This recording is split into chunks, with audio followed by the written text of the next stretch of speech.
This is Make It Plain. Make It Plain. MIP With Masamela Matfumo. Mark Thompson. Make It Plain. Get woke. Looking for a fun way to win up to 25 times your money this basketball season? Test your skills on Prize Picks, the most exciting way to play daily fantasy sports. Just select 2 or more players, pick more or less on their projected stats, and place your entry. You could turn $10 into $250. Right now, Prize Picks will match your first deposit up to $100. Just visit prizepicks.com/fan and use code FAN. That's code FAN at prizepicks.com/fan. Must be present in certain states. Visit prizepicks.com for restrictions and details. Do you ever feel like life is a never-ending series of lessons while you try to find purpose, meaning, and answers? I am Vanessa Fontana, the host of Figuring Shit Out, a podcast where we undertake self-help, coming of age, and healing. As I live my 20s in New York City figuring shit out myself, I've realized that if you spend your whole life trying to get your act together, you don't have a life. You have an act. On Figuring Shit Out, every Sunday you get to normalize the journey of not knowing and be guided into living your life with more intention and ease. Ladies and gentlemen, another Republican debate, if you want to call it that, in the books last night, letting us know the state our politics is in, and even more so the threat our democracy faces. Joining us once again, we're always happy to have with us the chair of the Democratic National Committee, our dear friend and brother, Jaime Harrison. Jaime, how are you, man? I'm great, Rev. Thank you so much for having me, and happy holidays to you, my friend. Same to you, man. Same to you and yours. So last night was another crazy and hostile type of thing. And folks, if you missed it, but I think the chair would agree with me, you missed much. You get to the point, Jaime, where you can almost predict what's going to happen without even watching. It's like Groundhog Day. Yep. But it's still bizarre that people are shadowboxing with someone who isn't even there. That's exactly right. And shadowboxing really with, I think, someone we would call a phantom, because we know what he's going to do. But in general, what are your thoughts about last night? And is anything that stood out last night that you think motivates our base and even those leaning toward our base? 3 words to describe last night: is chaotic, it was petty, and pathetic. It really was sad. I was on TV the other day and I said, on the Republican side, they have a bag of MAGA apples, Mark, and every single one of them is rotten to the core. And Donald Trump's the biggest rotten one. And he wasn't on the debate stage last night. And it's sad that most of them didn't even want to talk about him. Here's the front runner for the Republican Party. They're trying to become the nominee, and they're too afraid of him to even say his name. It's almost like Voldemort from Harry Potter. You can't say his name. And it's just really sad. And what's even worse is the policies that these folks are pushing for. They want to rip apart the Affordable Care Act. 40 million people rely on this for health care in this country, and they want to tear it apart. And then they don't have an alternative for, once they tear it apart, what they replace it with. You got Nikki Haley talking about Social Security and Medicare and how she wants to gut that. They are all for a national abortion ban. So issue after issue, these people aren't serious about improving the lives of the American people, but more about gaining power for power's sake. You also have to wonder, too, they say these things, they're still talking about health care. And how many years now have we had the Affordable Care Act? They don't even get what just happened in a state like Kentucky. No. Not only was the Democratic governor reelected because obviously the opponent, the brother Cameron, reacted very poorly, would not hold accountable the officers that killed Breonna Taylor. But the other reason was what got Bashir there in the first place. Even Republican and independent Kentuckians said, we kind of need some health care around here. Exactly right. So that's the bottom line. These Republicans, they didn't have to vote for a Democrat, but they finally realized we could stand a little bit of health care. Am I right about that, Jaime? Oh, you're spot on. It's so ironic how Republicans love to call themselves the party of life, but they fight against giving people the thing to secure a healthy life, which is health care. Everybody needs health care. At one point in your life, you're going to need a doctor. You're going to need to go to the hospital. You need some reliable and affordable health care. Everybody needs it. It doesn't matter if you're a Democrat or Republican. And so that's why the Affordable Care Act is so popular, because people understand that. They understand that. But the Republicans who are in charge, that just doesn't seem to factor in their consideration. So if they want to go down the road of raising the flag and say, we're going to rip away people's health care, we're going to rip away women's rights to control their own bodies, and we're going to rip away voting rights in this country, and think that's going to be a winning platform, they can go right ahead. But we're going to make sure that we educate the American people about who these folks really are. Take away health care, attack women, more than 50% of the electorate. Yeah, that math doesn't quite add up. No. I don't know where they're getting with that. And then speaking of math, you and I bumped into each other on the train just yesterday. And at that moment, the news broke that Kevin McCarthy resigned. So now they have a 3-seat majority. I think it's 3 seats at this point, because if you take Kevin McCarthy out, they had a 5-seat majority. You take Kevin McCarthy out, you take George Santos out. And so that majority is getting narrower and narrower by the moment. And people are fleeing the Republican Party in the House like a sinking ship, rats off of a sinking ship. I mean, and that's what it is. Rev, when you think about the contrast is so important, particularly in this election. I think we haven't seen such a great contrast between the two parties. Mm-hmm. With a 5-seat majority, Nancy Pelosi and House Democrats were able to pass the American Rescue Plan, the Bipartisan Infrastructure Law, the CHIPS and Science Act, the Inflation Reduction Act, and I can go on and on. First gun safety legislation in 30 years. They were able to get things done. They were able to deliver. With a 5-seat majority for the Republicans over this past year, what have they done? Took them 15 times in order to get a speaker, 9 months to lose it, 21 days to get a replacement for one. And the 3 most meaningful bills that they passed, increasing the debt ceiling so that we don't default on the nation's debt, and 2 continuing resolutions, guess what? A majority of Democrats, more Democrats voted for it than Republicans. Right. So what have these folks gotten done since they've been in power? And now they're trying this false impeachment thing because Joe Biden lent his son a loan. How many of us have lent our family members money? And the great thing is Hunter paid him back. I'm still waiting on some of my family members to pay me back. But is that now something you impeach somebody over? This shows you that these people are not serious. They are not serious. They cannot lead, and all they want is power. Whereas when Democrats are in charge, we deliver. We actually get things done to improve the lives of the American people. Yeah, and that's clearly where we are. How are you feeling as we get ready to go into the new year? We've had some polls that have really been all over the place, and then we've seen some other polls that aren't so much all over the place. People get concerned about polls. Should they? No. Should people? It's early for all that, isn't it? It is so early for that. And Mark, I remember all the polls going into the midterms that said, oh, there's going to be this huge red wave. And what we saw were a bunch of red tears because the wave never was realized. We saw polls going into the last November election saying the Republicans in Virginia were going to consolidate their power in Virginia.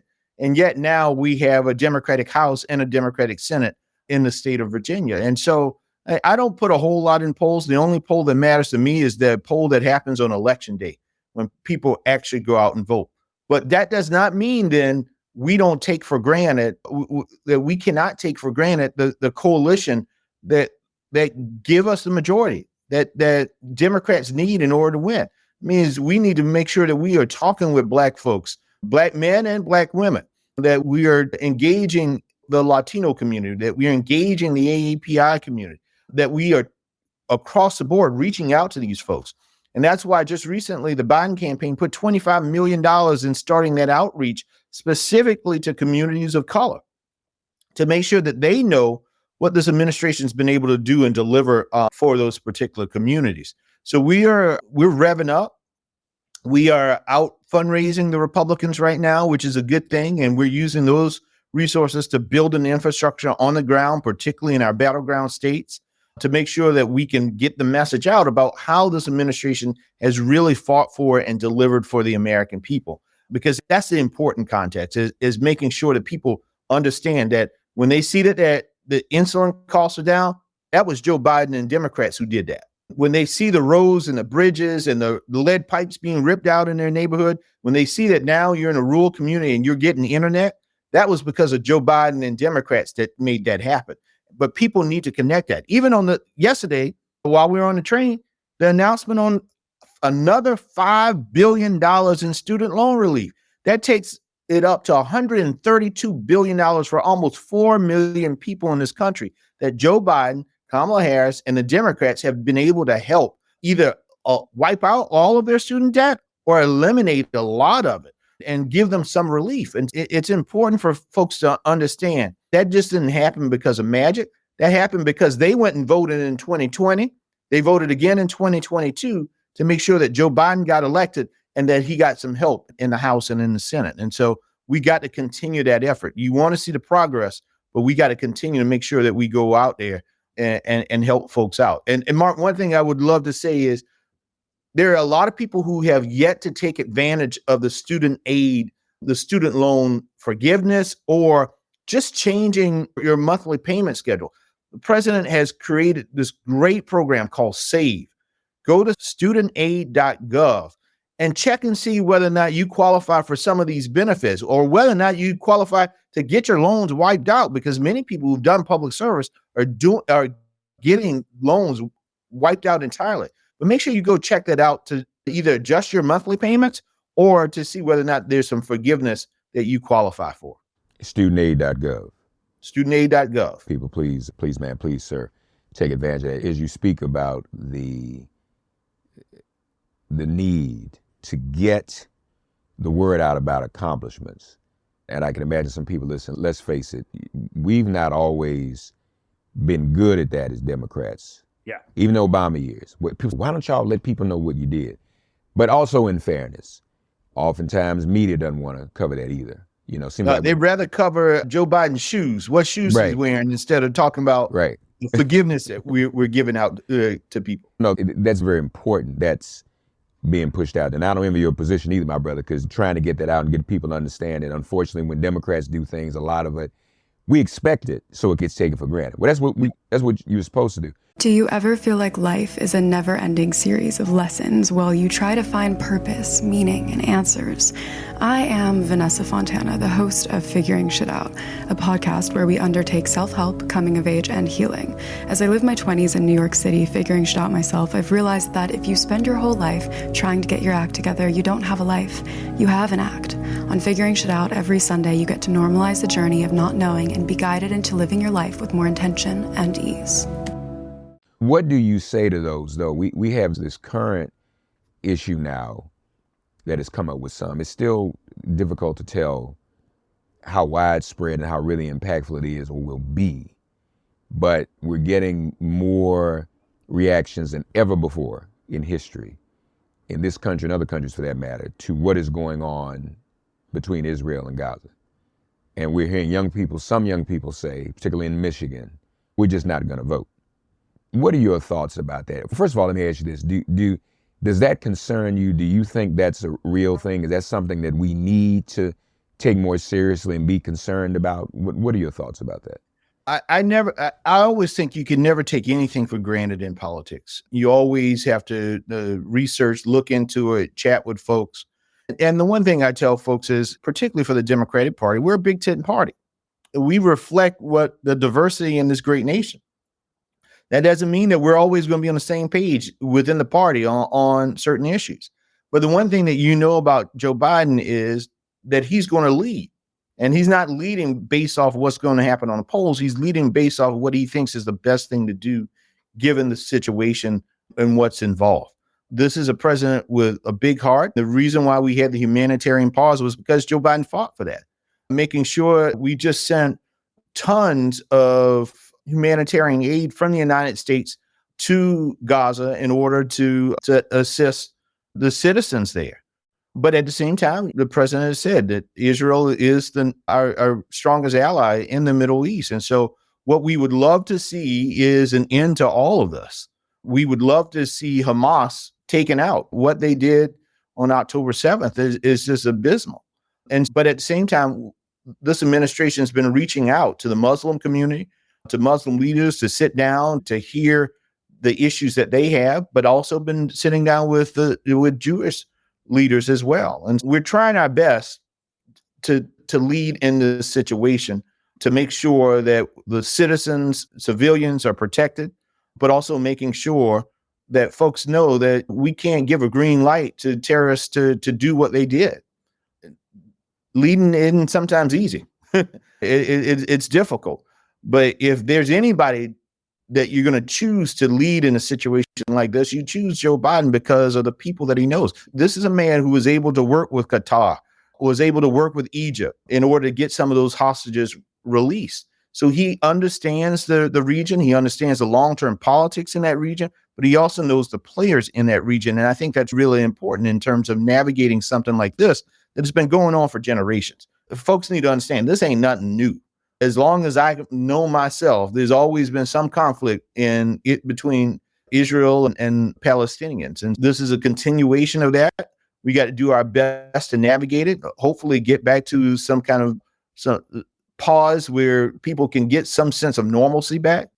But it's sad to see and it's sad to witness. But I'm confident that Joe Biden is the right person at the right time in order to help navigate what's going on over there. This whole situation to me gives me anxiety and PTSD from 1980. Oh, yeah. When the Carter administration just could not, and now we know in many ways wasn't allowed to resolve that crisis. Yeah, so some of the things that have come out since then. Yeah. When this first happened, and I was 13 then, that's when I became an adult at that moment, when Ronald Reagan took his hand off the Bible, Jamie. I was watching television, I'll never forget it. He took his hand off the Bible after the oath and said, the hostages are now free. I was 13, I said, wait. I don't understand. He just got there. You know what I'm saying? That you're still dealing with an alternative that will be worse. There you go. If Donald Trump is elected president, the situation is not going to improve over there. It's only get worse. He's going to make it worse. As the president always says, don't compare me to the Almighty. Compare me to the alternative. And that is true. Donald Trump, in addition, this is a man who's praised Hezbollah, who has called them smart and intelligent and all the like. This is a man who also believes that there should be a Muslim ban, that if you're from certain countries, you can't come to the United States, that you should be prohibited. And if you're from those countries and you are in the United States, maybe you need to be deported back to those countries. I mean, and Nikki Haley and some of the others on the debate stage last night were in agreement to that to some extent. So folks need to understand, you got to step back. Listen, I'm not saying that the Democratic Party is the perfect party on all issues. There's nothing in life perfect. I've been married for what now? 13 years. 13 years. And my wife will tell you I ain't perfect. She's closest to perfect. But we have to understand nothing in our life is perfect. And the party is not going to be where you are every time on every issue. But this is a party built on decency, on making sure that we make the American dream accessible and available for all of America's people, regardless of your background. I cannot say that for the other party. I can't say that because I've seen what they do. I see what their policies, the impact that they have on that. And we got a president that is empathetic, who's decent, who wakes up each and every day thinking, how can I make life better for all of America's people? And that's something that we should all be proud of. You're not going to agree with him on every single thing, but you know that this is a good, decent man who's going to fight for you and your family and your community. And I don't know anybody who can say otherwise and be truthful about Joe Biden. Folks, we're less than a year away now. And here's the other great thing. The first primary takes place in your home state. South Kakalaki. And for the first time in history. Now, I want to be clear now, because I thought I saw something just the other day. Iowa and New Hampshire still aren't trying to do something, are they? Or they're going to do a Republican thing? Or what are they? So on the Republican side, Iowa they're still having their caucus first. Okay. Because the Republican and Democrats have two different schedules. So Iowa and New Hampshire Nevada and South Carolina are the order for the Republicans. In South Carolina, in the Democratic side, the order that we have put is South Carolina, New Hampshire and Nevada, and Michigan as our first four. Now, South Carolina's first, then a few days later, that next Tuesday is supposedly New Hampshire and Nevada. Now, New Hampshire at this point they are not following our schedule. And so as a result, and we're giving them as much time as possible. But as a result, there will eventually be, if they do not follow the schedule, there'll be penalties as a result of it. So the first contest that we are allocating delegates, and that's how you get the nomination, folks. You got to get delegates. If you don't, New Hampshire may have some primary when the Republicans have theirs, but there will be no delegates that will be allocated as a result of that. So the first contest to allocate delegates is in South Carolina on February 3rd. And it would be the first time that this state with the voters, with majority, probably African-American voters, helping to decide the most powerful person on the face of this earth. And now, at the moment, the president is running uncontested as well. Before I do that, though, what would the penalties against New Hampshire be? Would their delegates just not be? Is that one of the punishments that delegates would get?